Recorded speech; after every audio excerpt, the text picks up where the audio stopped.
একুশও প্রচার করেছি দলের হয়ে।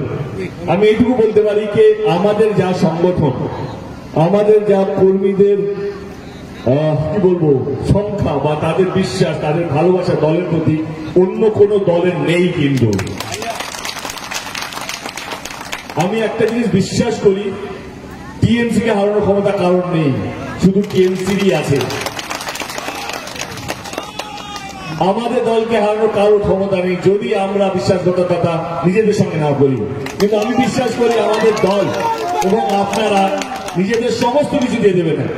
এইটা শুধু সময়ের জন্য নয়, আমরা 42টা সিটের জন্যই বলছি। 42টা সিটের মধ্যে কোনো কম্পিটিশন নেই টিএমসির সঙ্গে অন্য কোনো দলের। আমি শুধু একটু অনুরোধ করবো, কে হারবে, কে জিতবে, কি হবে কি হবে না সেটা এটা পরে রাখা যাবে। আমরা আমাদের সমস্ত কিছু দিয়ে মাঠে নামবো এবং ঘরে ঘরে যাবো, মানুষের কাছে যাবো, পৌঁছবো। এবং দিদির কথা এবং মানুষদা প্রচুর কাজ করেছেন আমাদের সবাইয়ের জন্য, এবং আমিও চেষ্টা করছি মানুষদা যা যা বলেছে তাই করেছি গত 10 বছর ধরে। তো এটুকু বলবো আপনাদেরকে, দলের কথা, নেত্রীর কথা এবং যা যা প্রকল্প তিনি দিয়েছেন, মানুষবাবু সবকিছুই বলেছেন, লক্ষ্মীর ভান্ডার থেকে আরম্ভ করে কন্যাশ্রী থেকে আরম্ভ করে অনেকগুলো প্রকল্প।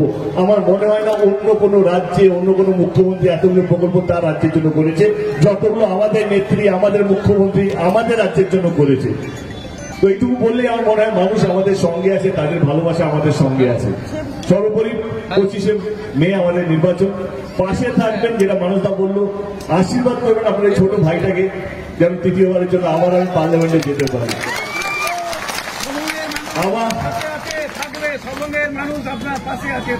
ধন্যবাদ, ভালো থাকবেন, আশীর্বাদ করবেন। আবার